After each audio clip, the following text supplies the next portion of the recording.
Hello friends, welcome to my RDC YouTube channel. তো আজকে আমরা একটা খুবই গুরুত্বপূর্ণ নেম রিঅ্যাকশান করব, যেটা যে কোনো কম্পিটিটিভ এক্সামে হচ্ছে কি খুবই ইম্পর্টেন্ট। ঠিক আছে, তাহলে সেই নেম রিঅ্যাকশানটা করার আগে আমরা আগের ক্লাসের একটা হোমওয়ার্ক রেখেছিলাম। ঠিক আছে, তো সেটা আজকে কমপ্লিট করব। বেশ, তাহলে সেটা আমার কি ছিল, তোমরা অনেকেই করেছো, তো একটু দেখে নাও। আমার এখানে যদি বার্চ রিঅ্যাকশান করা হয়েছিল, তারপর কি কি স্টেপ ছিল, তাহলে এখানে ওএমই ছিল, আর এখানে কি ছিল, COOH গ্রুপ ছিল।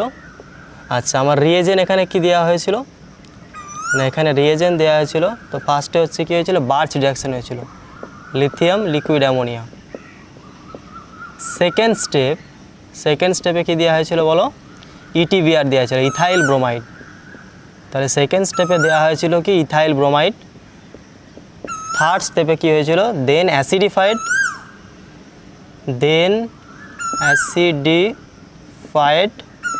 তারপরে কি করা হয়েছিল, হিট করা হয়েছিল। তো এখানে আমার প্রোডাক্ট কি হবে, ঠিক আছে। তো ফার্স্টে কি হয়েছে, তাহলে বার্চ রিঅ্যাকশন হয়েছে। আচ্ছা, তাহলে ফার্স্ট স্টেপ আমরা যদি দেখে নিই,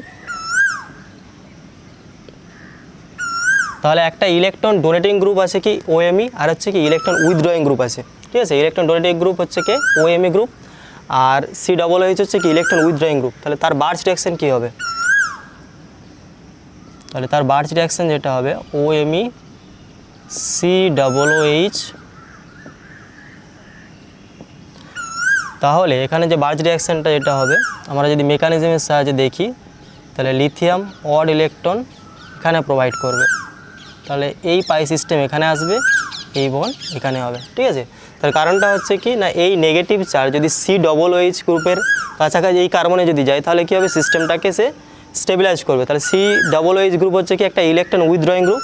তাহলে কী হচ্ছে, রেজোনেন্সের মাধ্যমে কি করবে না, সেই নেগেটিভ চার্জটাকে স্টেবিলাইজ করবে, এখানে যে নেগেটিভ চার্জটা হচ্ছে। ঠিক আছে, তাহলে এখানে আমার কি হচ্ছে না, ডাবল বার এখানে থাকলো ওএমই, এখানে কি আসলো, অড ইলেকট্রন আসলো। ঠিক আছে, অড ইলেকট্রন পাই সিস্টেম এখানে আসলো। তাহলে এখানে হচ্ছে নেগেটিভ চার্জ, এখানে কী ছিল, COOH ছিল। নেক্সট স্টেপে হচ্ছে কি আছে, আমার ETBR দেওয়া আছে। ঠিক আছে, তাহলে ETBR দেওয়া আছে, অ্যাড করা হয়েছে ETBR। তাহলে এখানে কি হবে না, SN2 রিঅ্যাকশন হবে, নিউক্লিওফিলিক সাবস্টিটিউশন, বায়োমলিকুলার একটা রিঅ্যাকশন হয়ে যাবে। ঠিক আছে, তাহলে এখানে হচ্ছে কি ইথাইল ব্রোমাইড হচ্ছে আমার ইলেকট্রোফাইল, আর এটা হচ্ছে আমার কি হিসাবে কাজ করছে, নিউক্লিওফাইল হিসাবে কাজ করছে। ঠিক আছে, তাহলে যেটা আমরা পাবো এখানে ওএমই অড ইলেকট্রন এখানে থাকলো, ডাবল বন্ড COOH, এখানে কি হয়ে গেল, ইটি চলে আসলো। ঠিক আছে, ইটি চলে আসলো। নেক্সট স্টেপে কী করলাম, আবার লিথিয়াম অ্যাড করলাম,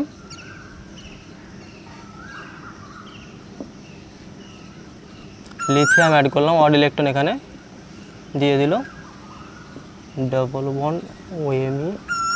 তাহলে এটা কি হয়ে গেল, নেগেটিভ হয়ে গেল, অড ইলেকট্রন নেগেটিভ, আর এখানে আমার COOH আর ইটি থাকলো।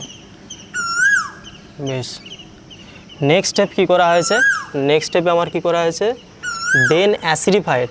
ঠিক আছে, দেন অ্যাসিডিফাইড, তারপরে অ্যাসিডিফাইড করা হয়েছে। আচ্ছা, অ্যাসিডিফাইড যদি করা হয় তাহলে কি হবে, অ্যাসিডিফাইড করা হয়েছে।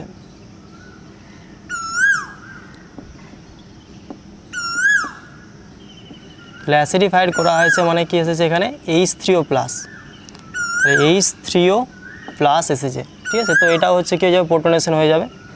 তার সাথে সাথে কি হবে,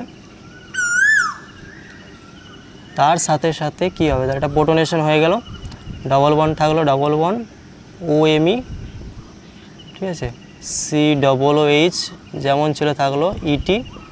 তো এখানে যেটা হবে যে এই H3O+ থেকে কি হবে, আমরা লিখতে পারি কি HOH2+। ঠিক আছে, তাহলে এই লোন পেয়ার কি আছে, কনজুগেশনে আছে, তাহলে এখানে ডালবে, এখানে দেবে, তারপরে এই বন্ড এখানে আসবে, এই হচ্ছে হাইড্রোজেনকে ধরলো। তাহলে কি হবে, তাহলে আমরা যেটা পাবো, এখানে ডাবল বন্ড ও এমই পজিটিভ, যেহেতু হচ্ছে কি লোন পেয়ার ইলেকট্রন এখানে ডোনেট করেছে। আচ্ছা, তাহলে এখানে কি ছিল COOH আর হচ্ছে কি ইটি এখানে পাই বন্ড। বেশ, নেক্সট স্টেপে কী আছে, তাহলে আমার এখান থেকে কী বেরিয়ে গেছে, ওয়াটার বেরিয়ে গেছে। ঠিক আছে, তাহলে সেই ওয়াটার মিথাইলেতে অ্যাটাক করবে। তাহলে সেই ওয়াটার কোথায় অ্যাটাক করবে না, আমার মিথাইলেতে অ্যাটাক করবে, চার্জ নিউট্রালাইজড করবে এখানে। তাহলে আমার কি হলো নেক্সট স্টেপে, কিটো গ্রুপ COOH ইটি আর এখানে পাই বন্ড। আচ্ছা, তারপরে কি করা হয়েছে না, হিট দেওয়া আছে। তাহলে হিট দিলে কি হবে এখানে, হিট দিলে এই স্টেপটাই মনে রাখবে, যেহেতু COOH গ্রুপ আছে, তাহলে COOH গ্রুপের কখন মানে এটা ডিকার্বক্সিলেশন কখন হবে না, ডিকার্বক্সিলেশন মানে হচ্ছে কি এখান থেকে কার্বন ডাইঅক্সাইড বেরিয়ে যাওয়া। ঠিক আছে, তাহলে ডিকার্বক্সিলেশন তখনই হবে যখন এই যেখানে যে ডিকার্বক্সিলেশন হওয়ার পর যে নেগেটিভ চার্জটা হচ্ছে সেটা যদি স্টেবিলাইজড হয়। তাহলে স্টেবিলাইজড কখন হবে, যখন এর সাথে কোনো কনজুগেশন থাকবে। ঠিক আছে, তাহলে কনজুগেশনের ফলে কি হচ্ছে, নেগেটিভ চার্জটাকে স্টেবিলাইজ করতে পারছে, তাহলে তখনই হচ্ছে কি হবে, ডিকার্বক্সিলেশন হবে, নচেত হবে না। ঠিক আছে, তাহলে এখানে যদি হিট দেওয়া হয়, যদি হিট দেওয়া হয় তাহলে কি হচ্ছে, আমার ডিকার্বক্সিলেশন হয়ে গেল। তাহলে কিটো ডিকার্বক্সিলেশন এখান থেকে হয়ে গেল। তাহলে কি থাকছে, ইটি থাকছে। ঠিক আছে, তাহলে এই স্টেপটা হচ্ছে কি ডিকার্বক্সিলেশন। ডিকার্বক্সিলেশন তার মানে হচ্ছে কি CO2 এখান থেকে বেরিয়ে চলে গেল। ঠিক আছে, CO2 এখান থেকে বেরিয়ে চলে গেল। আচ্ছা, তাহলে নেক্সট স্টেপ কী হবে, দেখো নেক্সট স্টেপ যেটা হবে, যেহেতু কিটো গ্রুপ আমার এখানে আছে, তাহলে এই পাই সিস্টেম কি চাইবে না, এই কনজুগেশনে আসতে চাইবে, সেই কারণে এখানে কী হয়ে যাবে, আইসোমারাইজেশন হয়ে যাবে। ঠিক আছে, আইসোমারাইজেশন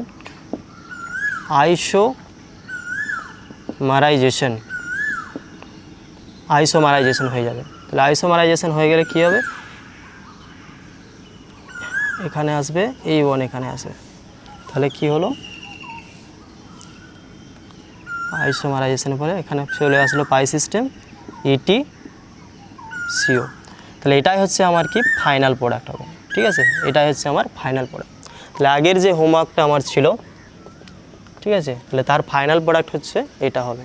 ঠিক আছে, তাহলে এটা তোমরা তুলে নাও। তাহলে নেক্সট আমরা যাব খুবই গুরুত্বপূর্ণ একটা নেম রিয়াকশান। ঠিক আছে, যেটা যে কোনো আমার কম্পিটিটিভ এক্সামে খুবই ইম্পর্টেন্ট, সেটা কোনো না কোনো স্টেপে সেটা আসেই। ঠিক আছে, তাহলে সেই নেম রিয়াকশানটা আমরা আজকে করে নেব। বেশ, তোমাদের এটা তোলা হয়ে গেছে, তাহলে আমি এটা মুছে দিচ্ছি।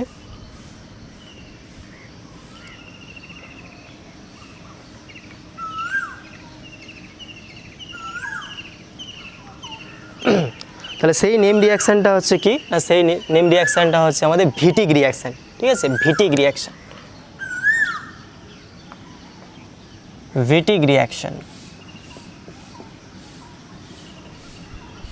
ভিটিক রিয়াকশান।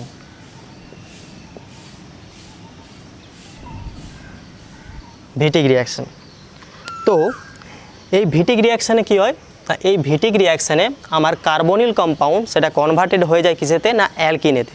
তাহলে বুঝতেই পারছো এখানে আমার সাবস্ট্রেট হচ্ছে কি কার্বনিল কম্পাউন্ড। ঠিক আছে, তাহলে সাবস্ট্রেট, তাহলে ভিটিক রিয়াকশানে আমার সাবস্ট্রেট কি হচ্ছে না, ভিটিক রিয়াকশানে আমার সাবস্ট্রেট, ভিটিক রিয়াকশানে substrate only carbonyl compound, only carbonyl compound,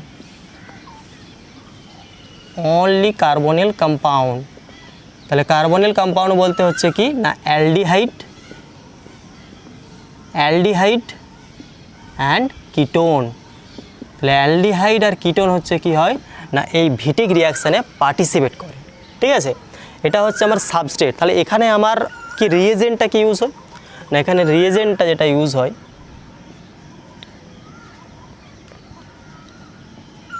তাহলে এখানে রিয়েজেন্টটা যেটা ইউজ হয় সেটা হচ্ছে কি আমার ফসফরাস ইলাইড। ঠিক আছে, ফসফরাস ইলাইড ইউজ হয়, ফসফরাস ইলাইড,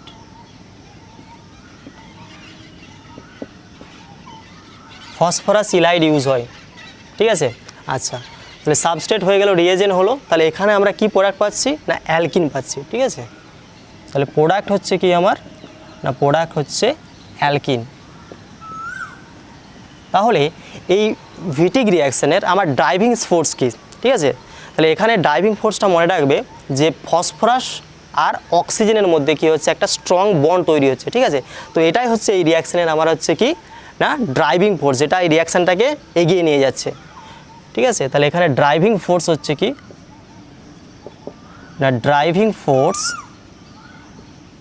এই রিয়াকশানের ড্রাইভিং ফোর্স হয়ে গেল আমার হচ্ছে কি না ফসফরাস আর অক্সিজেন এর মধ্যে কি হচ্ছে একটা স্ট্রং বন্ড তৈরি হচ্ছে, এর মধ্যে একটা স্ট্রং বন্ড তৈরি হচ্ছে, ঠিক আছে, একটা স্ট্রং বন্ড তৈরি হচ্ছে। তো এটাই হচ্ছে আমার এই রিয়াকশানটার ড্রাইভিং ফোর্স। ওকে, বেশ, তাহলে আমরা এবারে মেকানিজম দেখে নিই। তাহলে ফসফরাস ইলাইড কীভাবে আসলো, ঠিক আছে। তাহলে ফসফরাস ইলাইড আমরা কী নিয়েছি, ট্রাইফিনাইল ফসফিন। তাহলে সেখানে আমি কোনো কী নিয়ে নিলাম, অ্যালকিল হ্যালাইড নিয়ে নিলাম। সাপোজ আমি কী নিয়ে নিয়েছি, CH3X নিয়ে নিয়েছি, ঠিক আছে। তো এই এক্স কী হতে পারে, কোনো হ্যালোজেন, ক্লোরিন, ব্রোমিন, আয়োডিন, যে কোনো হ্যালোজেন, ঠিক আছে। তাহলে এখানে কি হবে না, এখানে হচ্ছে SN2 রিয়াকশন হবে। তাহলে এখানে কি হবে, SN2 রিয়াকশন হবে। তাহলে কি পাবো, PH3P CH3 প্লাস, তাহলে লোন পেয়ার ইলেকট্রন দিয়েছে সেই কারণে কী হলো, প্লাস হলো, ঠিক আছে, CH3 হলো। নেক্সট স্টেপ কী হবে না, নেক্সট স্টেপ যেটা হবে আমি এখানে কি দিচ্ছি, N-বিউটাইল লিথিয়াম, N-বিউটাইল লিথিয়াম দিলাম, ঠিক আছে। তাহলে N-বিউটাইল লিথিয়াম দিলে কি হবে না, এখান থেকে আমার একটা হাইড্রোজেন বেরিয়ে যাবে, ঠিক আছে। তাহলে এখান থেকে একটা হাইড্রোজেন বেরিয়ে যাবে N-বিউটাইল লিথিয়াম। তাহলে এটা কি মেটাল, সেই জন্য এটা কি গেলো ডেল্টা প্লাস, মেটাল হচ্ছে কি ডেল্টা প্লাস পজিটিভ চার্জ, আর N-বিউটাইল যেটা হয়ে গেলো সেটা হচ্ছে কি ডেল্টা মাইনাস। তাহলে এ কী করবে, এখান থেকে হাইড্রোজেন অ্যাবস্ট্রাক্ট করবে। তাহলে এর মাথায় কি এসে গেল, নেগেটিভ চার্জ এসে গেল, ঠিক আছে। তাহলে এটা কি হবে, PH3P প্লাস CH2 মাইনাস, ঠিক আছে। তো এটাই হচ্ছে আমার হচ্ছে কি ফসফরাস ইলাইড, ঠিক আছে, এটাই হচ্ছে আমার ফসফরাস ইলাইড, ফসফরাস ইলাইড। তো এটাই আমার হচ্ছে কি না রিয়াকশানেতে পার্টিসিপেট করছে, ঠিক আছে। বেশ, তাহলে আমরা ফসফরাস ইলাইড নিয়ে নিচ্ছি এদিকে, PH3P প্লাস CH2 মাইনাস। তাহলে যে কোনো একটা অ্যালডিহাইড নিয়ে নিলাম, ঠিক আছে, আর CH ডবল বন্ড ও অ্যালডিহাইড নিয়ে নিলাম। তাহলে ফার্স্ট স্টেপ কী হবে না, এই নেগেটিভ চার্জ হচ্ছে কী হবে, এই কার্বনেটে অ্যাটাক করলো, তাহলে এই বন্ডটা ব্রেক করে অক্সিজেনের মাথায় চলে আসলো। তাহলে কি পাচ্ছি,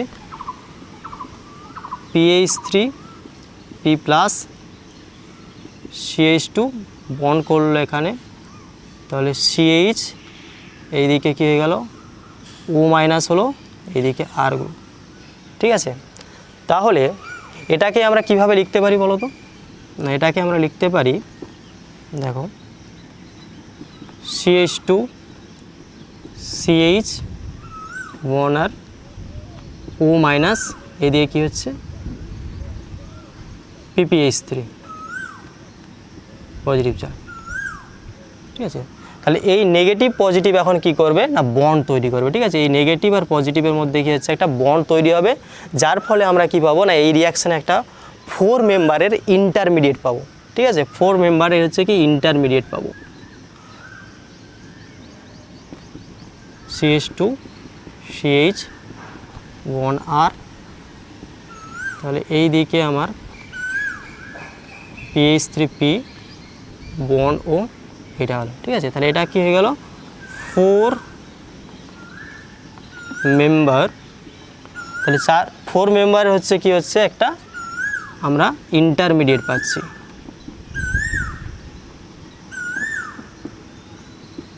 তাহলে 4 মেম্বারের এখানে হচ্ছে কি ইন্টারমিডিয়েট পাচ্ছি, ঠিক আছে। তাহলে নেক্সট স্টেপ হচ্ছে কি হবে না বন্ড ব্রেকিং হবে। তাহলে কি বলেছিলাম না বন্ডটা কীভাবে ব্রেক হবে, তাহলে এই বন্ড এখানে আসবে, এই বন্ড এখানে শিফট হবে। তাহলে কি হলো আমার CH2 ডাবল বন্ড CH আর হলো, তার সাথে আমার কি তৈরি হলো PH3P ডাবল বন্ড O। তাহলে কি হলো এখানে ফসফরাস আর অক্সিজেনের মধ্যে কি হলো একটা স্ট্রং বন্ড তৈরি হলো, যেটাই হচ্ছে কি আমার এই রিয়াকশানের হচ্ছে কি আমার ড্রাইভিং ফোর্স, ঠিক আছে। আচ্ছা, তাহলে এখানে কি কনভার্সনটা হলো তাহলে CH ডাবল বন্ড ও, তাহলে এখানে ও এর পরিবর্তে কি চলে এলো না CH2 চলে এলো, তার মানে কি পেলাম এখানে আমরা অ্যালকিন পেলাম। ঠিক আছে, বেশ, তোমরা তাহলে মেকানিজমটা তুলে নাও।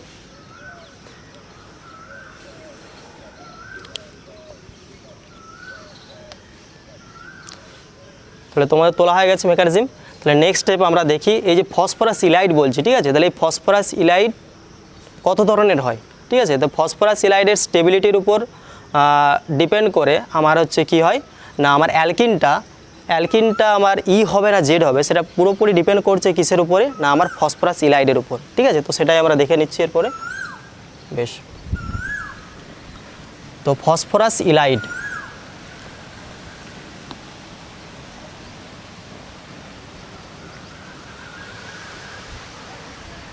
ফসফরাস ইলাইড, ঠিক আছে, তাহলে আমার হচ্ছে ফসফরাস ইলাইড, ফসফরাস ইলাইড। তাহলে এই ফসফরাস ইলাইড হচ্ছে আমার কি দুটো রকম হতে পারে। কীরকম না, একটা হচ্ছে স্টেবিলাইজড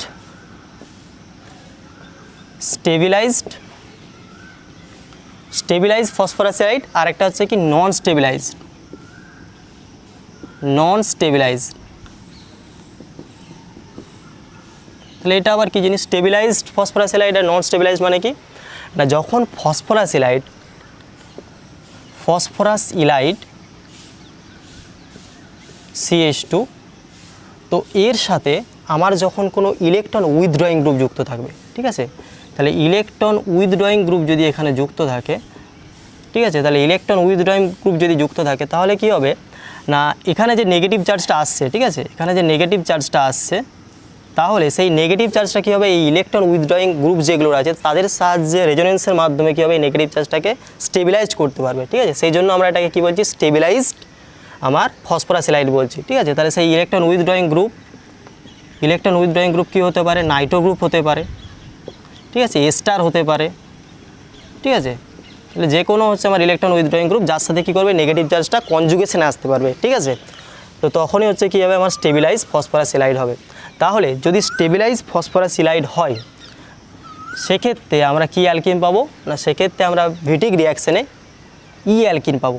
ঠিক আছে, অ্যালকিন, তাহলে সেক্ষেত্রে আমরা ভিটিক রিয়াকশানে পাবো অ্যালকিন। ঠিক আছে, আচ্ছা, যদি নন স্টেবিলাইজড হয় তাহলে নন স্টেবিলাইজড হচ্ছে মানে কি PH3P+ CH- এর সাথে কোনো যদি ইলেকট্রন ডোনেটিং গ্রুপ যুক্ত থাকে, ঠিক আছে, ইলেকট্রন ডোনেটিং গ্রুপ, তাহলে এই নেগেটিভ চার্জটা যেখানে স্টেবিলাইজড হচ্ছে না, তো সেটা হচ্ছে আমার কী হবে নন স্টেবিলাইজড আমার ফসফরাস ইলাইড হবে। তাহলে সেক্ষেত্রে আমরা কি পাবো না জেড অ্যালকিন পাবো।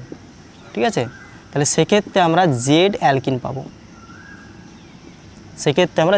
পাবো, তাহলে ফসফরাস ইলাইড যদি স্টেবিলাইজড হয় তাহলে সেখান থেকে আমরা অ্যালকিন পাচ্ছি, আর যদি নন স্টেবিলাইজড হয় তো জেড অ্যালকিন পাবো। ঠিক আছে, তো এখন আমার এই দুটোর মধ্যে কনফিউশন হতে পারে। ঠিক আছে, যে স্টেবিলাইজড হলে কখন এই দুটো আমার মনের মধ্যে কনফিউশন হতে পারে যে কখন স্টেবিলাইজড হলে কী হবে অ্যালকিন হবে না জেড অ্যালকিন হবে। তো সেটাকে কীভাবে সহজে আমরা মনে রাখবো। ঠিক আছে, তো একটা ইজি ট্রিক বলে দিচ্ছি যার সাহায্যে তোমরা সহজেই কী করতে পারবে না এটা মনে রাখতে পারবে। ঠিক আছে, তো সেই ইজি ট্রিকটা হচ্ছে কি,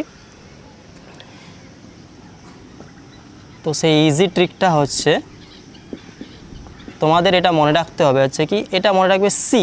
ঠিক আছে, SHE, তাহলে সি তার মানে হলো কি না যদি স্টেবিলাইজড হয়, S ফর হচ্ছে কি স্টেবিলাইজড, তাহলে আমার যদি স্টেবিলাইজড হয় তাহলে কি হবে না স্টেবিলাইজড